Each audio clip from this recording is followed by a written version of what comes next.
Well, hello there. Thank you for tuning in to News 9 Live. I'm Kabir Naqvi. Joining me here in the studio is my colleague Brijesh Pandey. And essentially, over the course of the next half hour, we're going to be taking you across Ukhrul in Manipur, where again a police armory has been looted. The particulars come up on your screens up next. The violence broke out in Ukhrul on Wednesday between two groups, and during this particular clash that we're going to be talking about, a mob looted arms and ammunition from a police station. And this is the first time that weapons were looted from a police station in a Naga-dominated area of Manipur. 3 persons were killed, including a Manipur Rifles personnel, and 20 others were injured in a gunfight that broke out between two groups on Wednesday. All of this over cleaning a disputed land in the town as part of the Swachhta Abhiyan on the 2nd of October. Now, the clash was sparked by a long-standing land dispute between two groups who both belong to the Ukhrul Naga community but are residents of different villages. Prohibitory orders were imposed and mobile internet was clamped down as internet services were suspended in the town after the clash. And the police station was attacked when the clashes were going on. As per sources, the mob looted a number of weapons, including AK-47s, INSAS Rifles, Sten guns, SLR weapons as well. The Ukhrul police station. Now, it is again important to note here that the Ukhrul police station is located a few meters away from an Assam Rifles camp. And on Wednesday, Additional Director General of Police L. Kailun directed all district SPs and other officers to remain on high alert and to ensure proper security for the arms and ammunitions that were stored there. It's not clear, however, whether the instruction was given before or after the arms were looted from the police station in Ukhrul district. Now, following the violence episode, 3 Ukhrul Naga legislators had appealed to the villagers to maintain peace and quote-unquote resolve the issue amicably through dialogue. Before we move any further, let's listen in to the Ukhrul MLA.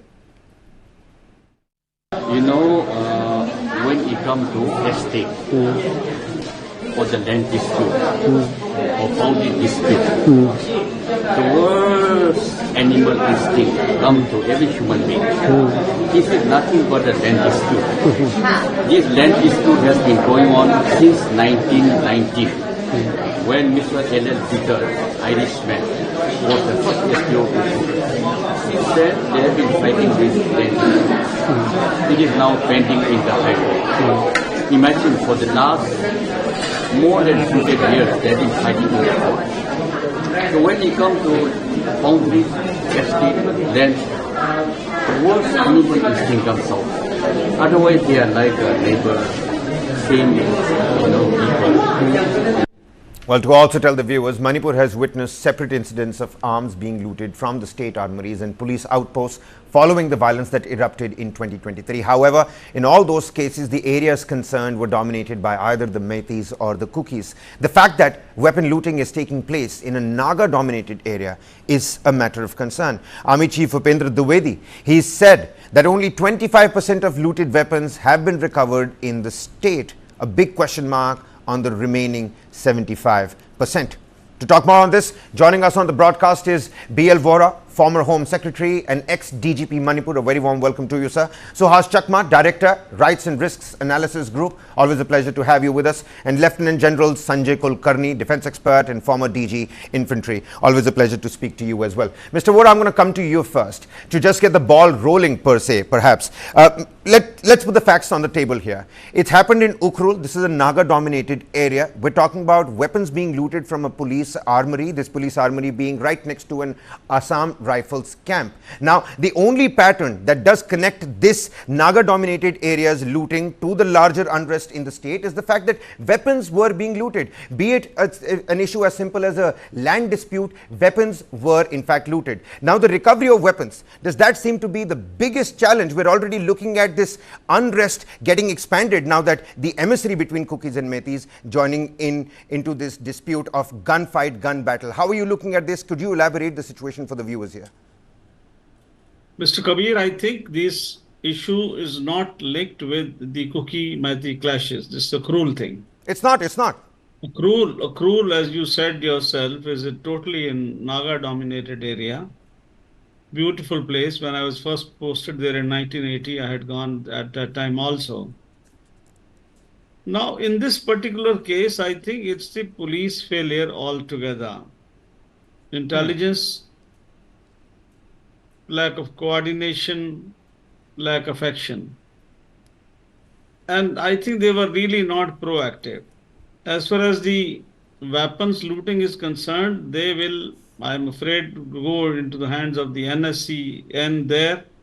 It will not go to either the Maithis or the Cookies unless they are sold to these people, which is not possible.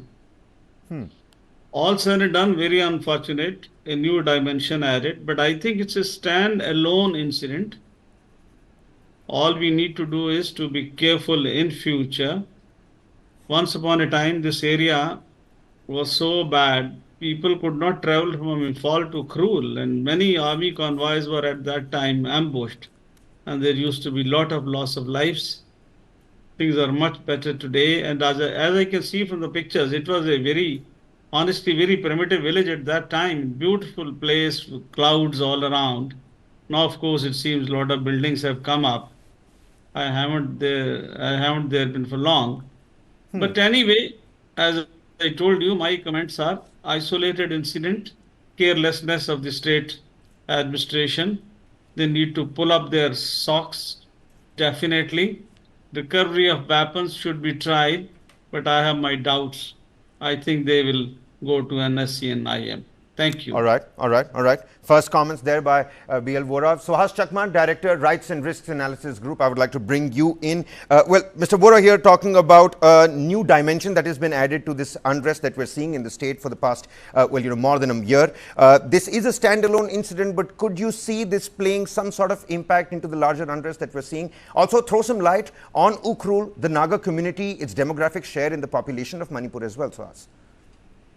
No, I think it has become the template in Manipur to loot the armories, from the police throughout the state. And I think police are so much demoralized that they are not in a position to exercise their sovereign powers. They are literally scared to use firearms against any civilians. And if the central security forces are not using the, necessary force to bring or to address certain situations, I don't think, this is going to change in Ukhrul. So throughout Manipur, if you look at it, I think, as I said earlier, both the central security forces and the state police forces are in a peacekeeping mode so that, you do not attack any civilian, because then it immediately goes out of hand and it takes a community turn, etc. So that's one factor, when you have lost about 5,000 arms and about 500,000 ammunitions earlier, it's very natural, from that period of time, if no action has been taken, the police also believe that, nothing will happen to them. See, the key point here is, if so many arms and ammunitions have been lost in the past between the Cookies and the Meitei conflict, there was no accountability. So the police officers who are there at this point of time, why would they risk their life? I think we have reached the situation where nobody believes in law enforcement. Jahan tak ho sakta hai, you try to maintain peace. But if you try to cross that line, maybe there will be attacks from the community. And you do not know, because I think one instruction is very clear for the Manipur police. That is, the Nagas should not be in any way disturbed, because if there's a conflict between the Nagas and the Meiteis, it becomes a new problem. So the non-participation of the Nagas in the conflict has been quite positive for the state government. But at the same point of time, the state government is acutely aware that if the Meiteis were to be given scheduled tribe status, Nagas would possibly join the Cookies, and most probably will join the Cookies. So in this political atmosphere, I think the police are finding themselves in a very difficult situation, whether to use force or not force, even when the arms are being taken away. So that's the ground reality, and I don't think it is going to change in any manner unless there is a solution to the larger problem in the state. All right, all right. Many thanks for your first comments. Lieutenant General Sanjay Kulkarni, defense expert and former DG Infantry. Suhas, you're talking about this catch-22 position that the police find themselves in at. And, the irony in the entire situation is that the security forces, the ones that have the license to use these weapons, are unable to or are scared to, fire these weapons, whereas 75% of the arms and ammunitions, according to the army chief, are still out there. Recovery of weapons, that's the biggest challenge at this point in time, isn't it, General? And we're learning of another an armory that has been looted? Thank you, Kabir. You have, people who are absolutely hands-on as regards the situation in Manipur is concerned. First and foremost, what you are asking, there are 53% Metis in Manipur, with 20% Nagas, and about 16% what we call as the Kuki and the other tribe zone.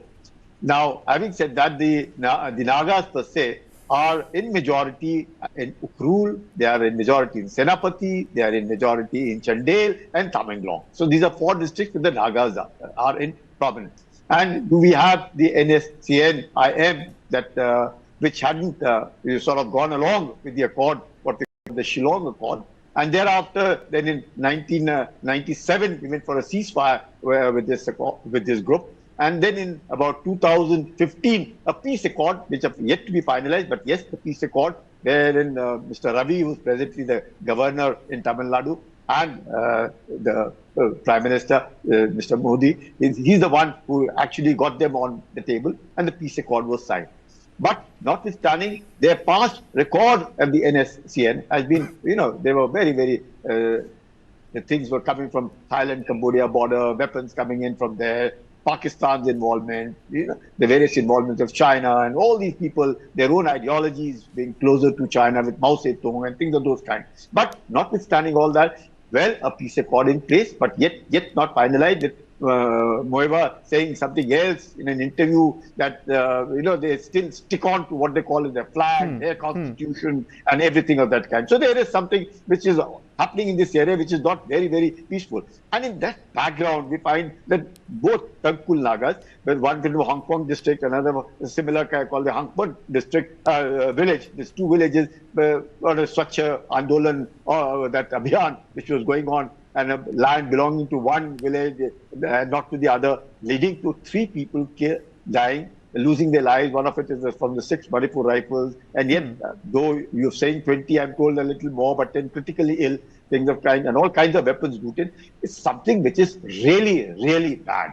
Something which is not acceptable, not for a very simple reason. After all, one does feel bad, whether they're Kukis, whether they're Metis, whether they're now the Nagas, all of them, it looks like it's free for all. That's not the way, the governance is done. Because, of course, now you're putting out how many SLRs have gone, how many INSAS have gone, how many AKs have gone, how many carbines have gone, how many, and the ammunition. Till such time, there's quite some time, one didn't even know with the kind of weaponry that had moved out. So, I think it's time that we took a stock of the situation, and however much, maybe on the surface, everything sometimes looks hunky-dory. In Imphal, everything is peaceful. Everything appears peaceful.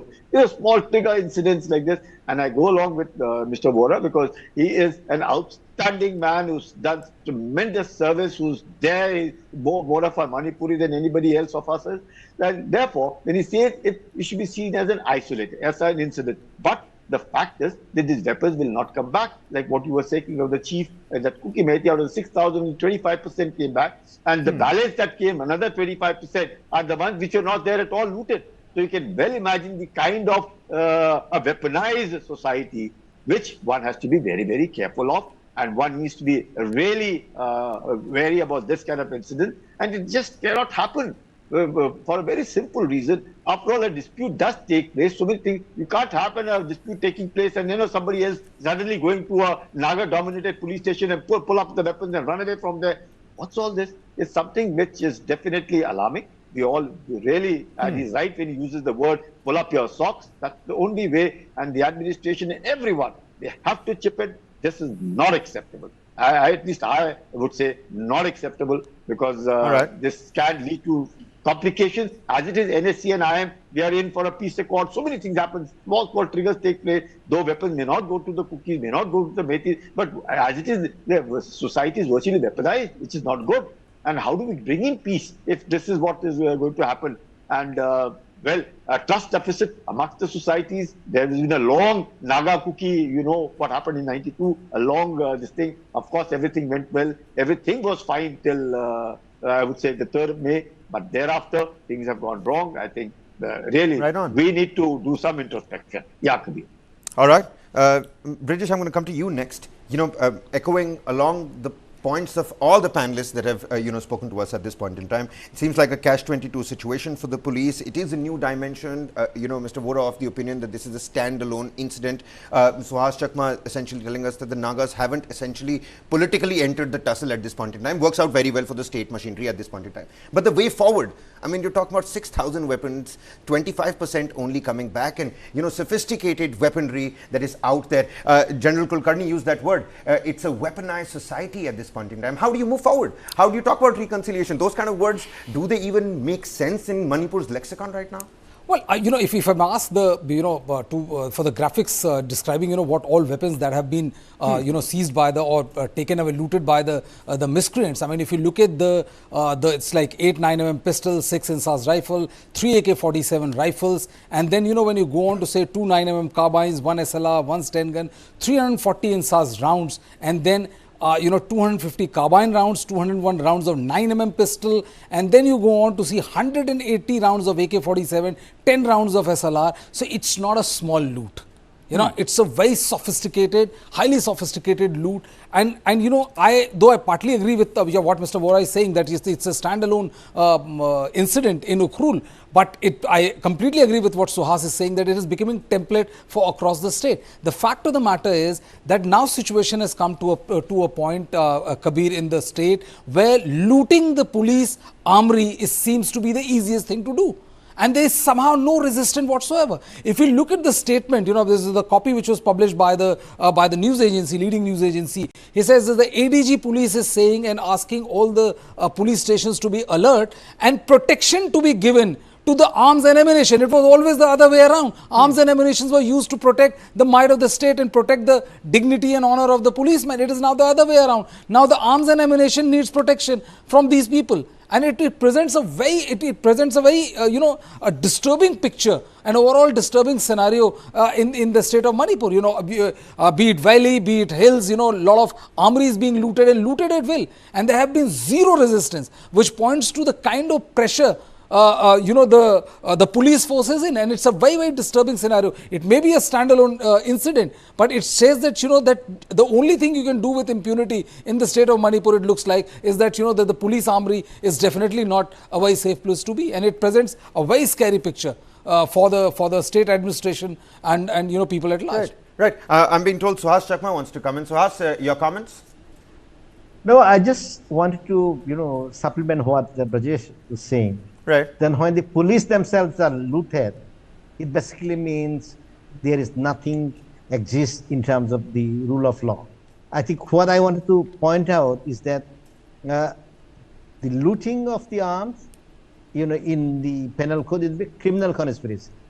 So this is not the case where people have gone for a clash and looted the arms. Please remember, I think the looting of the arms must have been planned by some actors. And they had taken advantage of this, and that's why the looting had taken place. Now, that looting is most unlikely to be done by the villagers who have these clashes over the land dispute. So this goes beyond that. So that's why I'm concerned that if there is a conspiracy to loot these arms, and there are certain involvement of certain groups, it may be the beginning of a pattern rather than an isolated incident. Because it's hard to imagine that some villagers would go clash with the police and etc. and loot the arms. Looting of arms is a serious criminal offense. An average villager will not do that. So that's what I think we need to keep in mind. All right. Mr. Vora, I'm going to come to you next because, like Suhas pointed it out, it seems like the police is in sort of a catch-22 situation. I'm not going to jump the gun and say that this is beginning of a pattern. Let's stick to it being a standalone point, an episode at this point in time. But the fact that this was an armory that was looted whilst it was right next to an Assam Rifles camp, what does that tell us about discrepancy and lack of trust deficit, not just in the people or the people's lack of deficit and trust in the rule of law, but just the fact that the state machinery and the central forces aren't seeing each other eye to eye? Mr. Kabir, frankly, if you ask me, the police is in a very bad shape. They are unable to handle the situation. And this has been the position of Manipur police, not from now, This has been positioned from 1980s when I was first posted there as a DIG. Would you believe at that time, of course, insurgency by PLA and other groups was at its peak, and we didn't have many areas, we had no police stations at all. Areas had been left open to these people. And at that time, NSCN also was very powerful. Now, I've been saying all along, police needs a thorough restructuring. One is it's a national illness, if you ask me. Central paramilitary forces have been developed in large numbers at the cost of the state police forces. And in state like Manipur, it has been especially very, very bad. It speaks very poorly of any police force, if you ask me, that a clash has taken place. They have been unable to foresee it. They have been unable to check it. And I'll go with Suhas when he said that it's definitely looting of the armory is a planned thing. Definitely. There's no doubt about it. But if you look at the larger figure of 6,000 weapons, then of course it's a very, very small number. It's just like peanuts. So I think that the whole thing needs to be restructured. Why police alone? The entire administration. In fact, I've been advocating, and last time also on your channel show, President's rule must be brought in immediately. Definitely. People, competent people from outside should be brought in, including some of those who have worked there, so that they have experience. The lay of the land is very important to know. And bureaucracy, police, there should be thorough overhaul of the entire thing. And state police must be built up thoroughly from scratch. Once I was DGP Tripura, I know there was a lot of insurgency. The Chief Minister supported us. We restructured the police, brought a lot of strength and things. In fact, insurgency, we were able to control. But anyway, that apart. At this rate, if the police is now just helpless, just watching, and if the instructions are, as someone was saying, that peace should be maintained at all costs, doesn't mean you will not do your job. Then you as well might wind up the police stations altogether. So I think there's a lot more to be done, and it could be a template now. If they have looted one police station, they could be encouraged even in the NSCN areas also. As far as NSCN is concerned, on paper, we have a ceasefire with them since 1999, but they are still working. They're extorting money. They're running their own governments informally. Ceasefire is not being implemented, honestly, if you ask me, in letter and spirit. And these weapons are the strength of any organization. So these will come handy to them. There are these 3-4 districts which are adjoining Nagaland itself, territory-wise. That is why they are asking of a greater Nagaland also.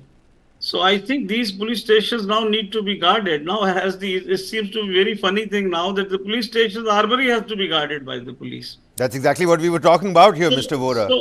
So this is bad. So this is what I'm saying. My theme all through what has been, you have heard me what I'm saying.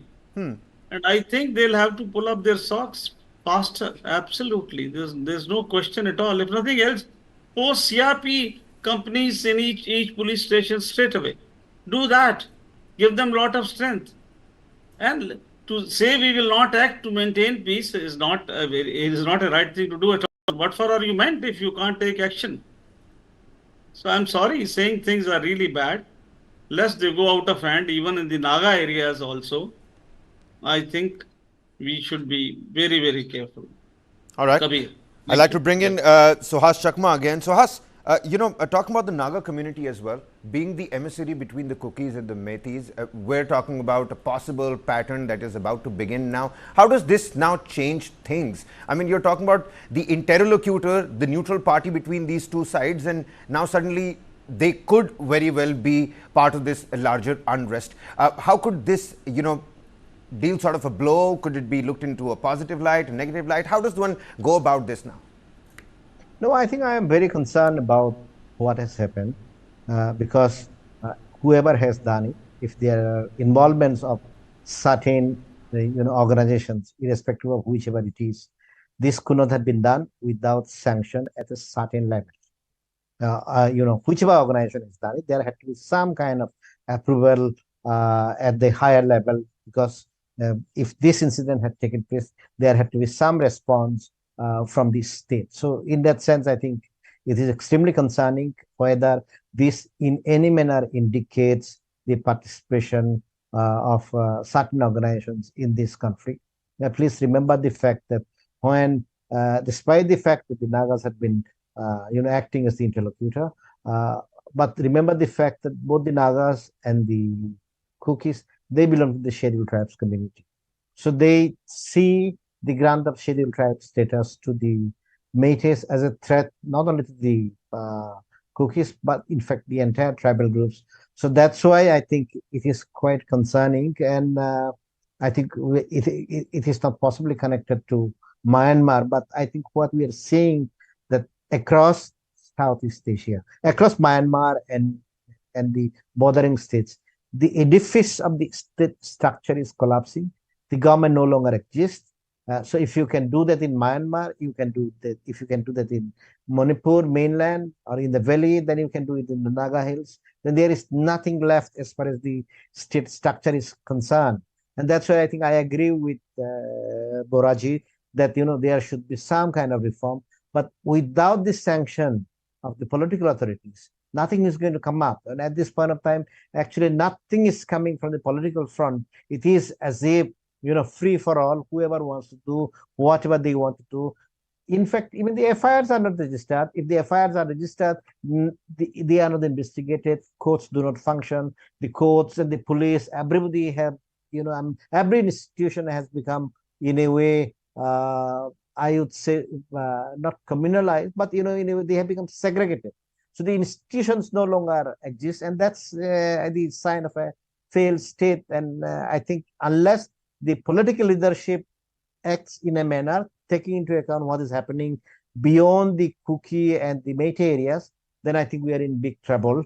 So that's why, it would require the, the political leadership has to pull up the socks. All right. General Kulkarni, Mr. Vora spoke about restructuring of, the security forces that have been stationed there. Given a chance, how would you essentially go about it? Because Suhas right now pointed out that the political front seems to be a quick dampener at this point in time in Manipur. How would you go about this? What kind of restructuring are we looking at? And whilst you're at it, sir, could you also throw some light on all the weaponry that Brijesh was just talking about? We're talking about the Sten guns, the SLR, you've got AK-47s. What does this loot essentially signify? Kabir, if anybody knows what the police station is all about, all these weapons aren't available like that, they're lying on the table or something. They're behind, proper chained and kept. It's not easy to open the locks also. Even if I have to give my personal weapon, it's so much locked, it would take hours to take the weapon out also. It's not so easy. So someone's actually worked it out. And it can also be seen as a conspiracy. You show fight between the two Tangkul adjoining villages and somebody else, and they're not one or two weapons. There's a large amount. You require at least not less than 15, 20 people to lift all this and to carry and run away with it. And run where? Where will they run? They have to be close by. That means nobody is even attempted to get their weapons back. Nobody even attempted any resistance for the particular loot. So it is really bad. And a restructuring, what Mr. Vora is talking about, is absolutely possible. You have to change everybody. There is no denying the fact. There is nothing. We are not to deal with them as Métis, Kukis, Naga, Zone, nothing absolutely. They have to be seen as citizens and as Manipuri. And that's the way we are going to do. You cannot talk to them individually. You have to get them together and talk to them together on the same table. They have to thumb the table. Let them say what they have to say. But if I were to talk to Kukis separately and Métis separately, each one of them listening to, you will never come to a solution. Everybody has to be on the same table, on the same page at every talk, every time, because that's the only way forward. And restructuring, including the administration. If I'm sitting in a room, I cannot control. I must feel free, even as a bureaucrat or even as an army personnel. I must feel free. At least as an army personnel, I have a weapon and I have a lot of protection moving around me. And that is part of my duty. So I'll move around.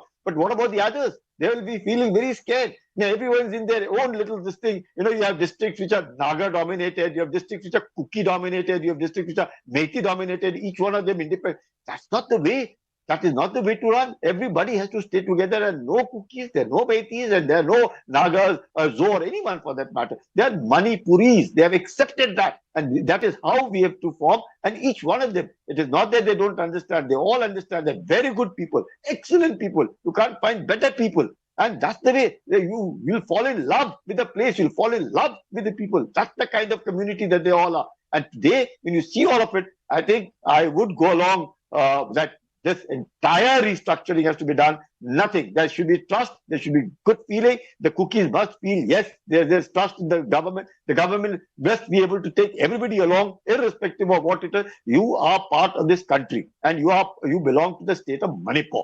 That's the way you deal with them.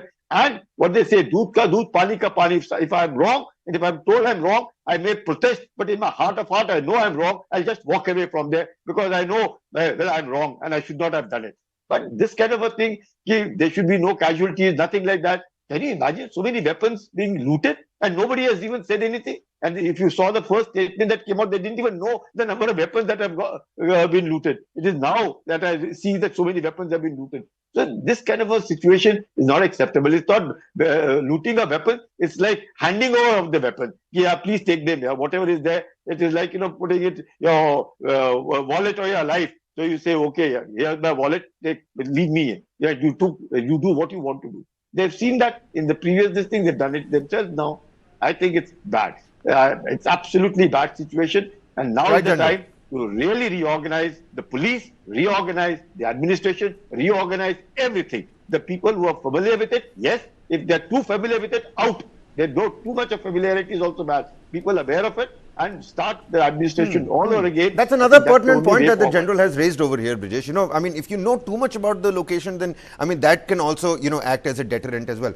But looking again at whatever has been thrown at us at this point in time, a layman who's picking up the newspaper, reading up about Manipur, restructuring, reorganization seems to be far-fetched ideals at this point in time. Every time we talk about how this, the train has started moving from the platform, another armory gets looted and you're back to square one once again. I think, what requires is more than the police forces require. What is more required is the restructuring of political priorities. I would say that, that out of it's a completely divided house. And, the police and everybody else is, it looks like, and the allegations which are being leveled is that, people are working more on the ethnic lines rather than, viewing the state per se as a singular identity that, I'm a Manipuri, I'm not a Kuki, I'm not a Meitei, or I'm not a Naga. There's a lot to be done, Kabir, and the unfortunate thing is that it is yet to begin. We don't even know when it is going to start. The fact is that there is an abject surrender as far as the force is concerned when it comes to people coming out and looting the weapons, and no kind of resistance being offered, and then the forces are being viewed with suspicion, depending on which side of the fence you are. You don't trust Assam Rifles, Cookies don't trust Manipur police commandos, and everything goes on, and and it's an extremely unfortunate situation. But there is no comprehensive crackdown which sends a message, and it is ethnicity agnostic, that it doesn't matter whether you are Kuki or Meitei or Naga or anybody. If you have looted the weapon, if you have indulged into any act of lawlessness or had put the state security to endanger it, then there would be strict action taken against you. This kind of messaging, I'm afraid, I have not been able to see in the last 17 months, and I think this has emboldened several CSOs to go further than what is required. Right. Suhas, I'm going to come to you for one quick question.